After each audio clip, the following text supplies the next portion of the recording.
Este é um pequeno trecho da aula dessa semana da Dédalus, a comunidade de pessoas que buscam e querem ser um melhor católico dia após dia. Se você quer ver a aula completa, participar ao vivo das aulas semanais, podendo fazer perguntas e fazer parte da nossa comunidade de discussões, clique no primeiro link da descrição e se inscreva por menos de R$ 9 por mês no plano anual. Que Deus nos abençoe.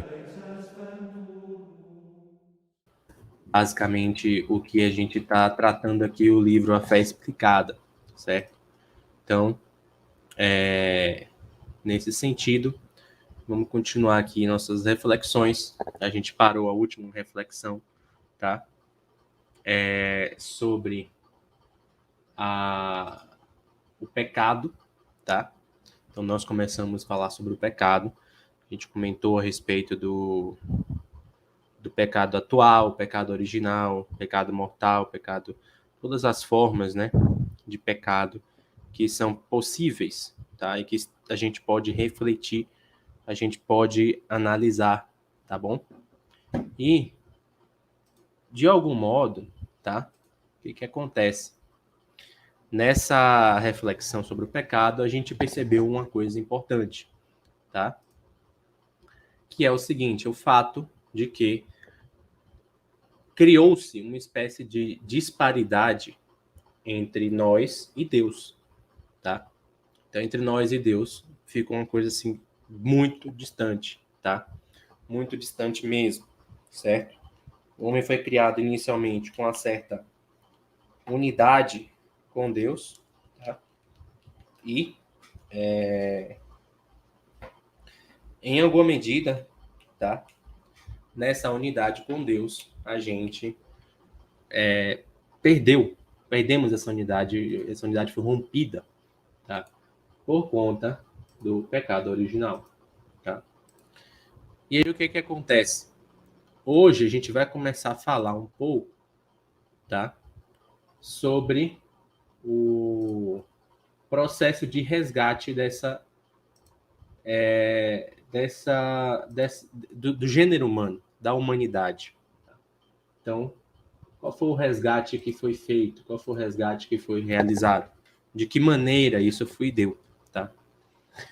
Então, a gente chega à primeira coisa, tá, que a gente pode passar a refletir, é o fato de que Jesus Cristo, nosso Senhor, né, se fez homem, tá? Ou seja, a gente falou que Deus é um em três, ou seja, são três pessoas numa mesma natureza divina. Em algum momento da história, essa pessoa, tá? Essa segunda pessoa, veio à Terra, se fez presente, tá? Entrou no tempo da história humana, certo?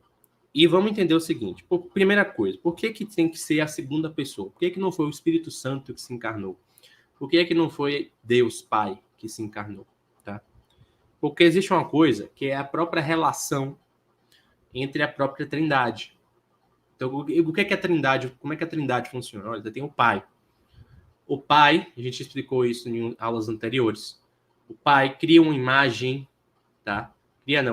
Gera uma imagem perfeita de si mesmo, que é o Filho. E a geração dessa imagem, certo? É contemplada e amada, que é, em terceiro ponto, o Espírito Santo. Boa noite, Pedro. Você que está sempre acompanhando aqui, acredito que não perdeu nada, porque eu estou só explicando pormenores de aulas anteriores, beleza? Seja bem-vindo aí, então, boa noite. Então, voltando, a gente tem essa dinâmica da Trindade. Então, isso acontece constantemente, isso não para de acontecer.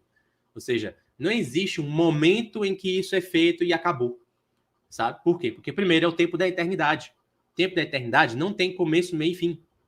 É uma continuidade ininterrupta de acontecimentos, tá? E que dá essa sensação, essa percepção inicial a respeito da relação que a Trindade tem entre si. Então, o Pai, o Filho e o Espírito Santo vivem internamente essa dinâmica constante, tá? Então, por isso que os santos vão falar o quê? Que o amor de Deus é algo inabarcável, ou São Paulo, o amor de Deus é constrangedor, porque esse movimento que a Trindade faz é um movimento próprio de amor. O Pai gera a imagem, contempla a imagem contempla o seu gerador, e essa relação dual entre os dois gera uma terceira pessoa chamada Espírito Santo, que é o amor que as envolve. E o santo, ele participa desse amor. Por quê? Porque ele se faz Jesus Cristo. Ele é um outro Jesus Cristo. Então ele está inserido dentro disso. E quando ele se insere e percebe, ele fala, caramba, isso aqui é uma coisa inimaginável. Não existe nada comparado na Terra, amor nenhum na Terra que pode ser igualar a isso aqui. Né? Ou seja, ele vai falar, eu estava fazendo hoje as meditações do Padre Pio sobre a Trindade, tá? Sobre a Trindade, sobre a paixão de Cristo, e ele fala, né? Chegou um ponto da minha vida que a única coisa que eu só queria era desejar o amor de Deus. Fica parecendo uma coisa muito romântica, melodramática, porque a gente não tem consciência do que é esse amor. Né? Mas esse amor é uma tremenda participação nesse reconhecimento. Né? Então, Deus ama você, e você, enquanto, né, batizado, que participa da natureza divina de Jesus Cristo, ama-o de volta. E esse amor recíproco não é o seu, é o amor do próprio Cristo que vai se fazer em você. E nesse amor do próprio Cristo, o Espírito Santo o envolve e lhe dá a capacidade de pertencer à Trindade. É por isso que os santos têm essa visão tão profunda de Deus. Tá? Então, esse movimento, ele não acaba, nunca. Certo? Mesmo Jesus Cristo estando revivo e ressuscitado, ele não acaba. E veja só, ele não só não acaba, como Jesus Cristo, no que ele fez, deu a nós, meros mortais, a capacidade de participar disso. Tá? Então, veja só. Certo? Por isso que quem teve que se encarnar foi o Jesus Cristo. Foi a segunda pessoa da Santíssima Trindade. Está respondendo aqui. Por que foi a segunda pessoa e não outra? Por conta dessa missão, dessa função específica dela. Tá? Além disso, certo? Um outro ponto. Caramba, eu tinha outro ponto para tratar, eu esqueci. Vamos lá, então. Então, o que acontece? Primeira coisa que a gente precisa saber desse momento histórico. Tá? A igreja sempre usa a expressão que Jesus Cristo se fez presente na plenitude dos tempos. O que é que significa a plenitude dos tempos? Significa o seguinte, a humanidade passou por vários estágios de preparação, tá? Até que dentro de todo o ordenamento do cosmos, ou seja, não é só os judeus, não são só os judeus, não foi só um preparo dos judeus, tá? Deus preparou e usou outros meios para preparar os pagãos também, tá? De tal forma que nesse momento histórico, nesse momento específico da história, em que Jesus Cristo se faz homem, aparece na humanidade, tá? Em alguma medida havia um preparo, havia uma busca por isso, certo? Ou seja, as pessoas esperavam por uma pessoa, um Messias, que viria fazer redenção à humanidade, tá? Eu esqueci de pegar aqui, mas eu vou pegar aqui, só um instante. Peraí, só um instante. Eu esqueci de pegar isso aqui e esqueci de separar. Porque esse livro aqui, ele tem um trecho muito bom, tá? Sobre a encarnação. Deixa eu ver se eu acho aqui, rapidão.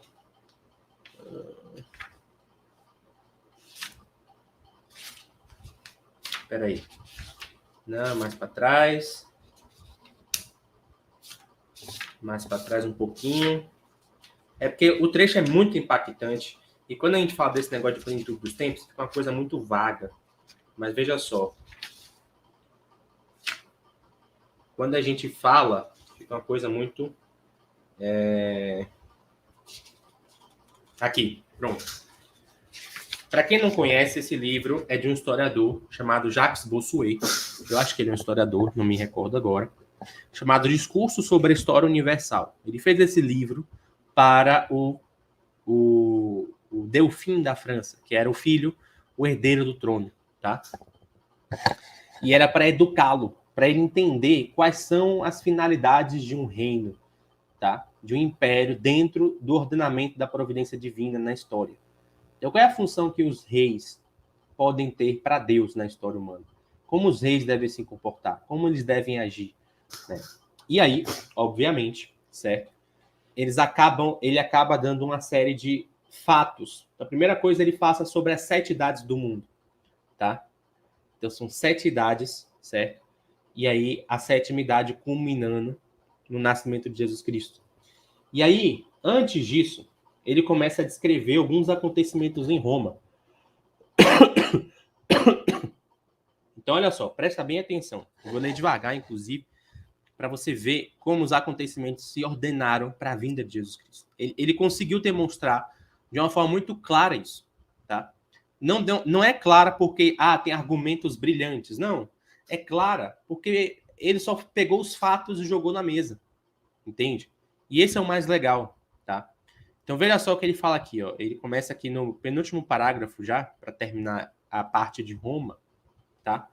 Boa noite, Daniel. Estou aqui agora para ler discurso sobre a história universal, o último trecho antes dele falar do nascimento de Jesus Cristo. E aí ele está falando sobre Roma.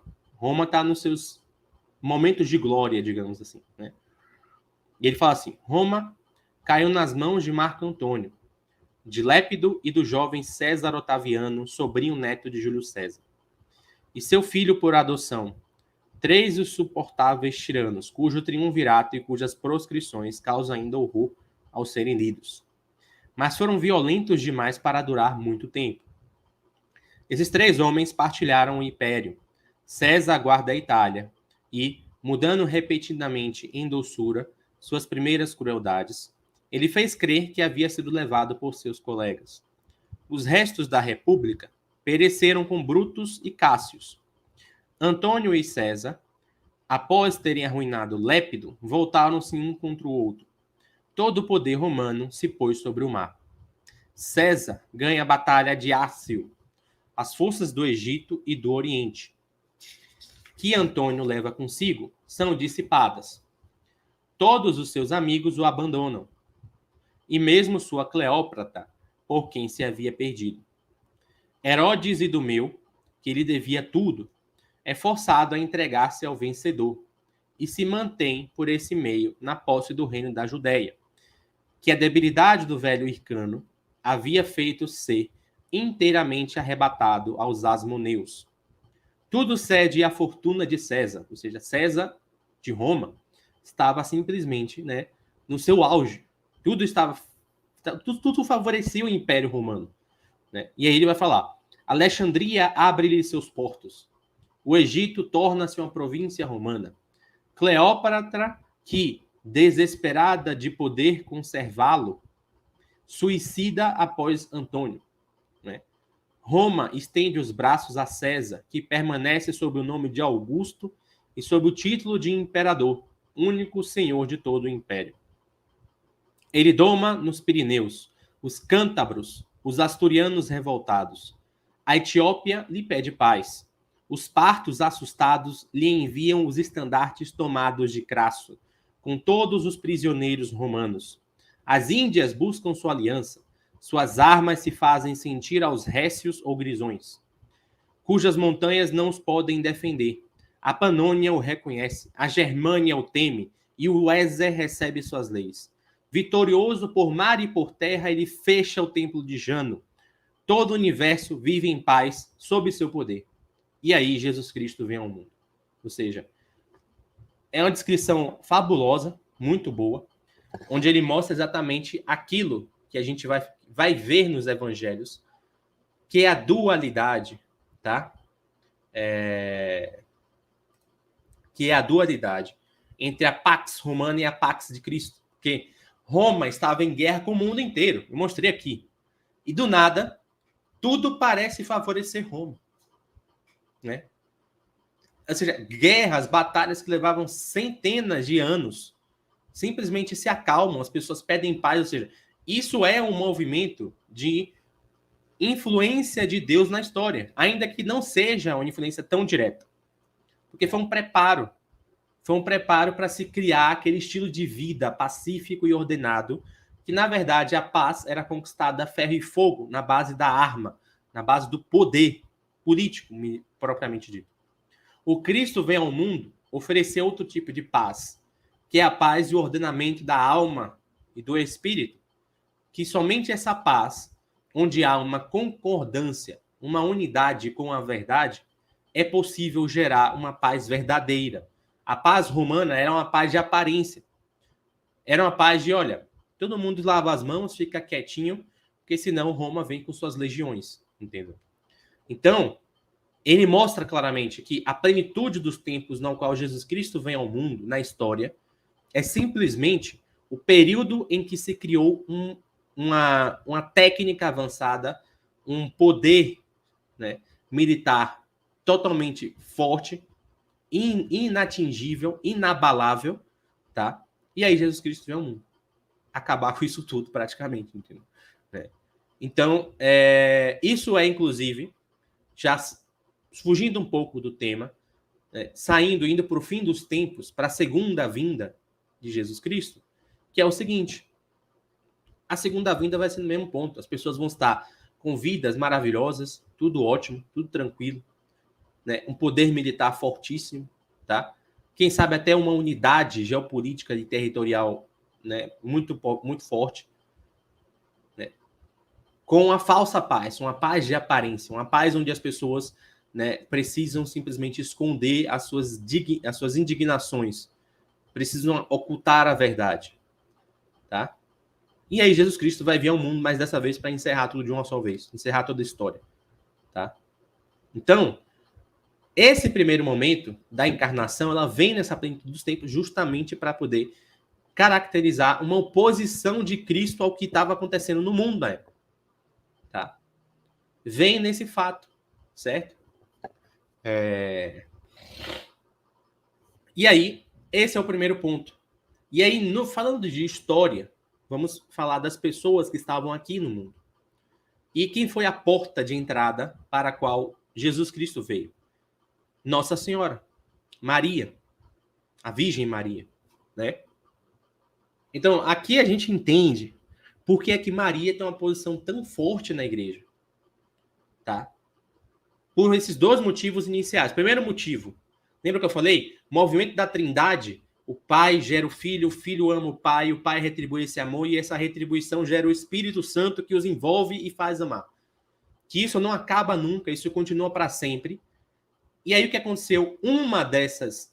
Desse movimento da Trindade, em uma dessas, simplesmente, Deus questionou-se. E se agora, em vez de eu gerar a imagem de mim mesmo no eterno, e se eu gerar no tempo, como uma pessoa humana, perdão, com uma natureza humana. Só que Deus, ele criou as coisas para funcionarem de um jeito. Então ele já tinha criado o homem para que o homem gerasse natureza humana, né? O homem gera outros homens. É uma coisa normal, é a lei do universo. E Deus não poderia simplesmente, do nada, romper essa ordem natural das coisas. E mais, não é só que ele não poderia, mas ele também não queria, tá? Entende? Então, o que acontece, certo? Em alguma medida, tá? Deus, em um dos movimentos, falou: Gabriel, chega aquela jovem e oferece esse plano aqui para ela. Oferece a encarnação do meu filho no ventre dela, tá? E aí o arcanjo Gabriel, vai até Maria oferecer essa proposta. Por quê? Porque Deus não queria romper a ordem da natureza humana, de que a natureza humana precisa ser gerada por um ser humano, tá? Ele viria com um milagre para fazer o seu filho se tornar presente no ventre daquela mulher, certo? Mas a parte humana, o corpo, o sangue, a carne, toda teria que ser dada por algum ser humano, tá? E aí vem Nossa Senhora no plano divino. E aí Deus pergunta a Nossa Senhora se ela aceita, e ela, sim, faça-se em mim segundo a tua vontade, tá? Então, a gente já falou que a eternidade engloba todos os tempos. Então, se a eternidade engloba todos os tempos, já era previsto na eternidade que isso iria acontecer em algum momento, tá? Já era previsto que esse ponto da história iria acontecer. E se era previsto que esse ponto da história iria acontecer e que o próprio pessoa divina não poderia estar unido ao pecado, e o ser humano estava totalmente unido ao pecado devido ao pecado original, que a gente já falou também, se era preciso que isso ia acontecer, então havia uma necessidade de que a pessoa a qual Deus escolheu para gerar a humanidade de Cristo teria que não ser manchada pelo pecado. Então a gente vê que da encarnação, da necessidade de Jesus Cristo nascer, tá? Maria, obrigatoriamente, é imaculada. Deus preserva. Já me perguntaram no privado, mas e por que não fez isso com os pais de Maria? Porque não era necessário. Só era necessário a pessoa que gerasse o Filho de Deus que tivesse essa preservação do pecado. Entende? Deus dispensa suas graças, mas ele não é simplesmente um esbanjador de graças. Não sai esbanjando as graças dele, é tudo quanto é canto, de qualquer forma. Então. Ele dá para os seus escolhidos determinados tipos de graça. Tá? Então vamos pegar o santo de hoje, o Santo Padre Pio. Ele recebeu uma graça que poucos santos na história do mundo, de toda a igreja, recebem, que são os estigmas. Né? Ele recebeu essa graça. Por que Deus deu para ele e não deu para Santa Idelgarda aqui? Né? Ou não deu para São Tomás de Aquino, que é outro santo genial? Né? Ou não deu para São José Maria Escrivá? Não deu para Santa Teresinha? Por que deu para o Padre Pio? Porque ele quis dar para aquela pessoa e escolheu aquela pessoa naquela fundação, naquela necessidade para mostrar aquele dom. É a mesma coisa com a Virgem Maria. Então, é como o Padre Paulo Ricardo disse um dia desses, eu vi um print dos stories dele. Né? Hoje todo mundo quer respeitar a própria liberdade humana de fazer e acontecer, né? Mas ninguém respeita a liberdade de Deus. Ah, porque tal coisa assim, porque tal coisa, porque Deus quis. Ou seja, Deus não é um brinquedinho na nossa mão, tá? Deus não é um brinquedinho na nossa mão. Deus é uma pessoa. Uma pessoa tem livre e espontânea vontade, tá? Para poder decidir pelo que ela quer. Nós somos pessoa também. Por quê? Porque nós herdamos isso de Deus. Lembra? Inteligência e vontade. Inteligência para entender e vontade para decidir. Tá? Então, Deus tem isso também. Em maior condição, inclusive. Tá? Maior condição. Então, Maria era necessária que ela fosse preservada do pecado original. Tá? E dessa preservação decorre o quê? Primeiro, o salário do pecado é a morte. Então, Maria não teria como, em certo sentido, no caso, morte no sentido aqui de corrupção. Ou seja, o corpo dela fica enterrado, apodrecer e pronto. Tá? Então, ela foi preservada disso. Por que ela foi preservada? Porque ela foi o molde da natureza humana de Cristo. Veja só, sem o corpo de Maria, já tem um monte de maluco pegando imagem ou descrições e tentando criar modelos da imagem de Maria, tentando identificar tipo sanguíneo, não sei o que, aquilo. Imagine se o corpo dela estivesse aqui, entendeu? Se achasse arcadas ósseas, entendeu? O pessoal ia deitar e rolar em cima da mãe de Deus, entendeu? Entende? Então, por uma questão de preservação, o corpo de Maria foi preservado da corrupção e foi levado junto com o próprio Jesus Cristo, tá? Outra coisa que decorre disso é o título dela de Mãe de Deus, porque Jesus Cristo, ele não é duas pessoas, ele tem uma personalidade só. Essa personalidade que ele tem é divina. Só que essa personalidade possui duas naturezas. Uma natureza humana e a natureza divina, coexistindo juntas, tá?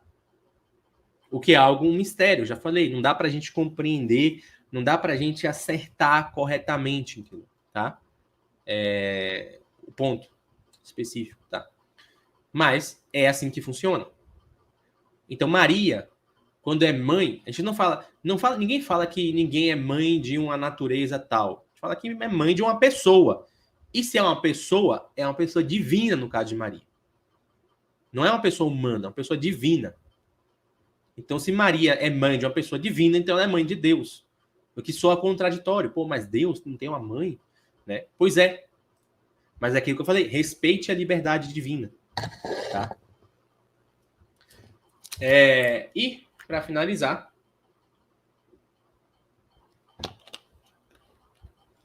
a preservação da virgindade da Virgem Maria. Tá? Primeiro, para provar que o nascimento de Cristo foi um nascimento miraculoso. Segundo, por quê? Porque a mulher em si pode ter dois grandes dons, a maternidade e a virgindade, só que ela não pode ter os dois ao mesmo tempo. Ou ela é uma virgem, e virgem assim, no sentido de tanto da preservação de ter alguma experiência sexual, quanto da castidade, de manter-se intacta quanto a isso, tá? Ou ela é mãe. Não tem como escolher as duas opções ao mesmo tempo. Mas aí, para trazer a especificidade de Maria, tá? A gente denota e mostra que, olha só, Maria tinha essas duas condições. Por isso que ela é bendita entre todas as mulheres, certo? Então, a gente explicou aqui os 4 dogmas marianos. Em uma linguagem simples, tranquila, usando às vezes algum termo técnico, tá? Para vocês entenderem, tá? Um termo técnico que não tem como a gente fugir dele chama-se união hipostática. O que é união hipostática? É simples. É a união entre as duas naturezas de Cristo. Tá? Quem a gente fala, as duas naturezas estão unidas numa só pessoa, mas de que forma? É um bolo, te mistura lá e bate e depois faz. Não, não é. É a união hipostática. Hipóstasis vem de pessoa. Tá? É a união no centro e no cerne da pessoa mesmo em si. Tá? É a união profunda, íntima. E é outro motivo, inclusive, que torna Maria tão especial, que é o fato de que todos os santos, quando eles são santos aqui na Terra, eles estão na lei da caridade, na lei do amor. Os justos, ou judeus, ou pessoas normais que estão tentando viver uma vida, mas não são batizadas ou católicos, estão na lei, né, na ordem da lei. Estão tentando cumprir a lei, seja natural, seja a lei divina, seja a lei moral, enfim. Tá? Agora, os santos da glória, que estão no céu, eles estão na lei da glória. Não tem batismo. Você é reconhecido no céu não é pelo seu batismo. O seu batismo ele é uma coisa necessária para essa existência. O batismo, o casamento, todos os sacramentos. Mas o que tem no céu é a glória divina que te envolve e faz com que você seja pertencente àquela classe de seres, aquela classe de pessoas, tá? Que estão no céu, na glória eterna, tá? E, para finalizar, Maria, ela não está em nenhuma dessas leis. A ordem dela é a ordem da união hipostática. É a ordem aprofundada, superior, tá? Ou seja, é como se ela, certo?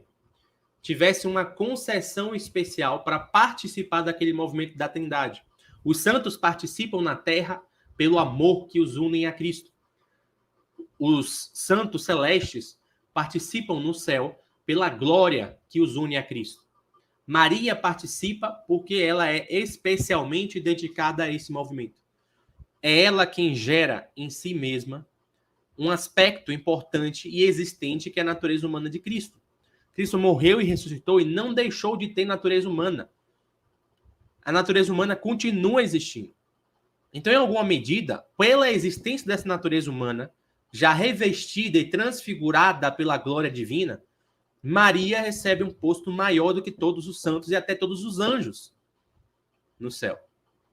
Juntos, você pode juntar todos, tá? Porque aquele corpo glorioso é, em alguma medida, criação dela. O corpo em si. Tá? Então, Maria fornece essa especificidade. Repare que todas as glórias de Maria, você tem um livro de Santo Afonso, né? Glórias de Maria, que a gente está falando aqui, todas as glórias de Maria estão dedicadas a Jesus Cristo. por conta de que Jesus Cristo decidiu, né, a Trindade decidiu fazer-se presente na história humana em algum momento. Tá? Então, não há comparação. Não tem como comparar qualquer santo com Maria. Qualquer anjo, até mesmo aqueles que nós falamos, que têm aquelas aparências bem, né, intensas, bem diferentes, né? Um monte de olhos, né, asas e caras diferentes. Até esses anjos, pode juntar todos eles, se são milhares e milhares de milhões, de trilhões, a glória e a caridade de todos eles não chega junto da glória de Maria. Porque nenhum deles participou ativamente desse processo de amor e geração da Trindade, que eu falei. Por que ativamente? Porque os santos participam passivamente. Então, o santo permite que Cristo faça morada nele. E aí, com isso, ocorre o processo de santidade ali. Tá? Em Maria, com Maria, isso não acontece. Entendeu? Porque ela decidiu. Deus perguntou para ela. Tá? Se Deus elege um santo, Padre Pio de novo. Desde pequeno ele já tem visões de Jesus Cristo, de Maria, aquilo outro, fazia milagre, não sei o que, aquilo outro. Deus escolheu ele desde primícia. Tá? A liberdade do Padre Pio estava em aceitar esse destino ou não, entendeu? Recusar. Mas Deus já escolheu, agarrou ele ali. Maria não. Deus pede licença em Nossa Senhora. Tá? Então, o que acontece, certo? E aí você tem a pessoa de Jesus Cristo vindo ao mundo. Nasce, se faz presente, tá? E aí qual é o ponto fundamental aqui, tá? O ponto fundamental é entender quem é Jesus Cristo, certo? Entender quem é Jesus Cristo. Qual é a sua missão? Qual a sua função? O que ele representa? Né? E Jesus Cristo... Este é um pequeno trecho da aula dessa semana da Dédalus, a comunidade de pessoas que buscam e querem ser um melhor católico dia após dia. Se você quer ver a aula completa, participar ao vivo das aulas semanais, podendo fazer perguntas e fazer parte da nossa comunidade de discussões, clique no primeiro link da descrição e se inscreva por menos de R$ 9 por mês no plano anual. Que Deus nos abençoe.